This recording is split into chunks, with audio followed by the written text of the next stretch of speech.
Putra-putri pribumi asli yang menjadi pembela para habaib alwi adalah congosnya para penjajah. Karena penjajah itu adalah orang asing yang datang di negeri kita, ingin menguasai. Entah ingin menguasai tanahnya atau menguasai daerahnya atau menguasai orang-orangnya.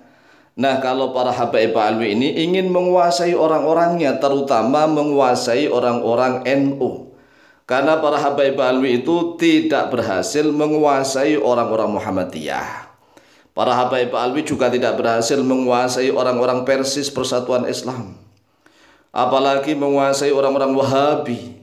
Jadi yang mampu dikuasai oleh orang-orang habaib alwi dari Yaman ini adalah orang-orang NU.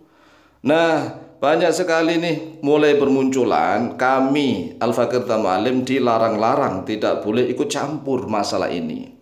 Jadi kami sering dilarang jangan ikut campur kiai masalah ini. Nah, perlu kami tanggapi yang namanya perang pemikiran disebut Ghazwul Fikri. Ghazwul Fikri adalah perang pemikiran, perang opini.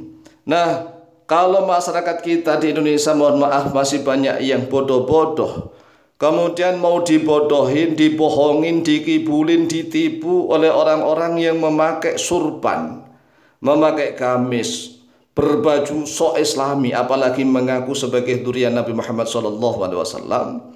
Kemudian kami diam saja, sedangkan kami tahu kebohongan mereka, kami tahu tentang kedustaan mereka, maka kami berdosa. Oleh sebab itulah kami tidak akan diam saja. Nah, mereka para habaib alwi ini kan membuat suatu narasi bahwa membela para habaib alwi itu sama halnya dengan jihad fisabilillah. Sehingga banyak sekali putra-putri pribumi asli yang masih membela para habaib alwi. Nah, kalau seandainya putra-putri asli pribumi ini misalnya yang ada ikatan batin karena menjadi murid-muridnya para habaib alwi, ini masih wajar, tetapi ingat nanti ada tata cara khusus ya, karena telah terjadi pada zaman sahabat. Bagaimana para tabi'in itu menjadi muridnya para sahabat Nabi. Tetapi ketika perang Jamal atau perang Siffin, itu mereka harus menentukan sikap.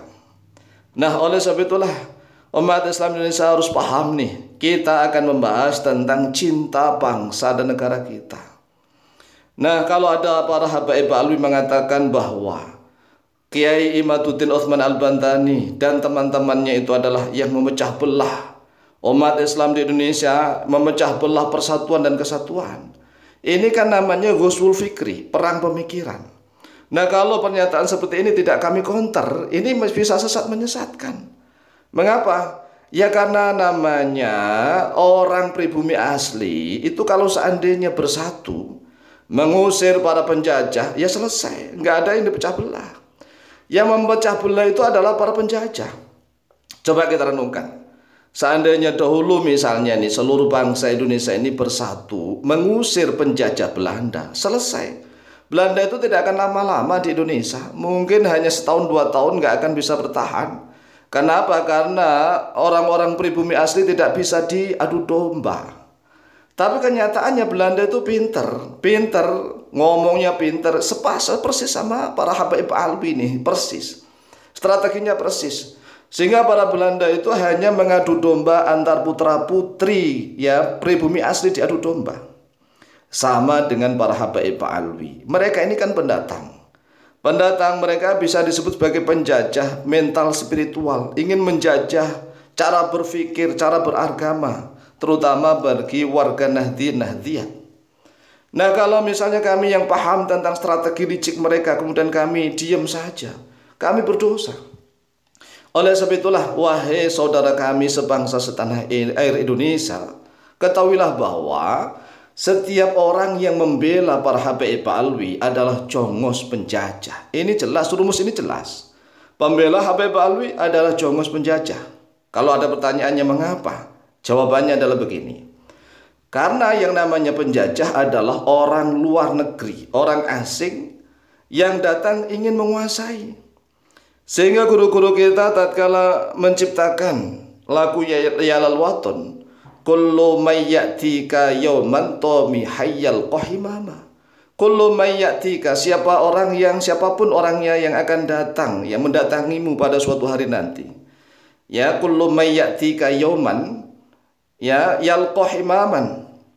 Kullu may ya'tika yauman tomihan dalam keadaan ingin menguasai.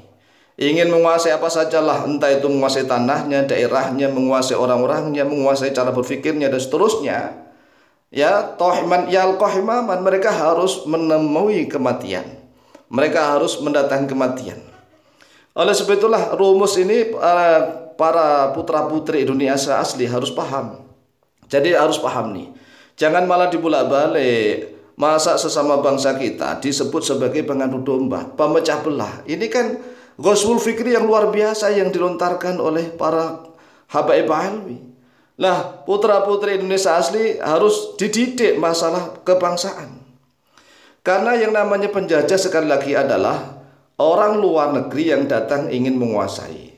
Maka dari itu seluruh putra-putri pribumi asli tidak boleh mudah terpedaya oleh kebohongan dan tipuan ucapan-ucapan para habaib alwi yang pandai berdusta seperti tipu daya para penjajah Belanda zaman dahulu. Namun jika ternyata masih ada putra-putri pribumi asli yang masih ngotot membela para habaib alwi karena dianggap benar, atau mungkin karena mereka menjadi murid-muridnya para habaib alwi, ya ini kan ada satu permasalahan. Maka pasukan PWLS tidak boleh ragu-ragu untuk menumpas mereka semua. Jadi ini sebagai senjata, sebagai pedoman dan patokan kepada pasukan PWLS. Tidak boleh ragu-ragu untuk menumpas mereka semua. Mengapa begitu? Ya karena mereka, para pembela para habaib alwi ini sudah menjadi pengkhianat bangsa Indonesia. Coba kita renungkan, kalau seandainya seluruh putra-putri Indonesia ini bersatu padu, satu suara, fi kalimatin sawa ala kalimatin sawa, satu kalimat yang sama, maka yang menjadi permasalahan kan jelas cetho terwelo-welo. Pribumi melawan orang-orang Yaman yang ada di Nusantara, kan jelas. Jadi judulnya pribumi asli Nusantara melawan turunan-turunan Yaman yang ada di Nusantara. Ini jelas, rumus begini jelas. Tapi masalahnya orang-orang Yaman tidak mau ya melawan kita misalnya. Mereka orang-orang Yaman itu menggunakan siasat seperti Belanda.